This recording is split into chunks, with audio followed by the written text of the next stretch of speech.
Itong house na to, it really represents yung dream namin. Hi!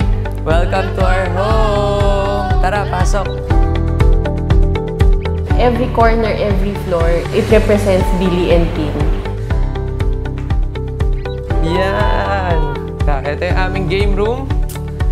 Grabe, nasarap mo po. Siyempre yung from 7-star to 9-star, first time namin na mag-skip rank. Nung sinimulan na namin yung rank advancement, ang goal kasi was makatulong to para maka-shoot ulit kami sa Fortune 25. So ngayon guys, tara, punta na tayo dun sa second floor. Okay? So kung may grand hall, ito naman ang grand staircase namin. Diba? Okay, ngayon, welcome naman to our home office! Yes! Ito talaga ang literal na home-based business. I still dedicate this for my team. Kasi kung wala talaga yun, wala pa rin talaga kami. So, masusure ko naman sa amin ni Billy na the higher we go, the humble and the stronger faith that we have. If we did not change from the start, I don't think that we will be able to reach 9-star. Tama. Kaya na? 1, 2, 3, tcharam! Showroom! Yay! Tig-isa kami ng baby, okay? Sa kanya yon. Tapos pinagsawaan niya na to, akin na to. Diba? Tapos, syempre, itong mga coaching to, sobrang inspirational sa amin kasi hindi lang naman to para sa amin, pero nung naglabas kami ng sports cars, pati yung mga leaders namin and yung mga members namin, associates, under our team, nakapaglabas din. Bakit? Kasi nakita nila kung posible sa amin, kaya-kaya din nila. Sino makakapag-isip no, na kaya pala second floor parking? Ang best part, charan! Ano to? Yeah! Raise the roof! Diba? So, nakakabaliw talaga. Kasi, imagine mo, yan ang kayang ibigay ng Usana. Gate. Diba? Anong gate? Gate sa mga pangarap nyo! Grabe!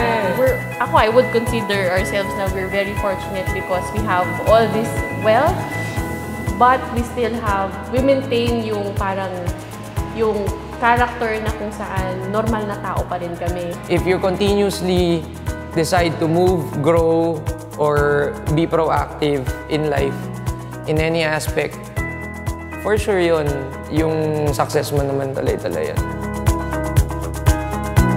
So ngayon, nandito tayo sa part na favorite namin, itong training area.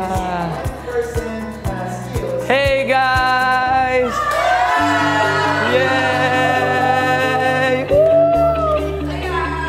So, syempre, ito yung pinakamalupit dito na yung empowering others, di ba? Na hindi lang ikaw yung naging successful, dapat sa team mo, mas maraming maging successful! Yung dream namin ni Billy that someday we can actually work, ito na yung work at home. And that every time we invite people in our home, they will feel na what we did in Usana, kung ano yung success na nakuha namin sa Usana, kaya rin nila. Ano ba yung pinaka-pangarap ng karamihan? Oo, yumaman, pero pinaka-goal talaga is freedom.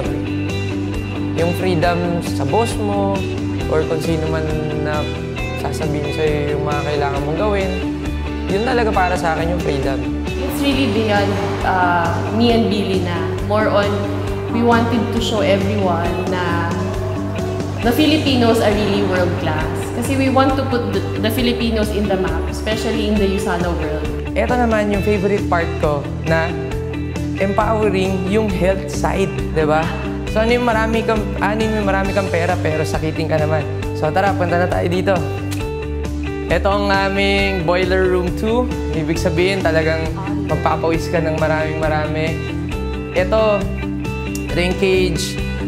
We do sit-ups, yung legs, dumbbells, treadmill, di ba? So kung makapansin nyo, dito sa aming treadmill, ayan, malayo ang tingin ko kasi no, visionary nga daw eh. Okay? At syempre, ang pinaka-idol natin si Michael Jordan. Sabi nga no birds soars too high if he soars with his own wings. Diba? Ano yung sabihin nun? You will become more successful and it's going to be much easier with your journey if you are with your team. Diba? So, eto, syempre, sarap mag-workout kapag kasama mo yung mahal mo sa buhay.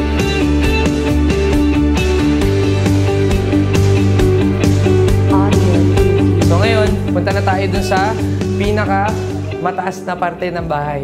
Yes! Hi guys! Grabe! Welcome to our roof deck! Kaya, nako, sa mga mentors and mga taong nag-inspire sa amin, hindi ko makakalimutan na sinabi nyo na see you on top. And now, look guys, we are on top! Grabe!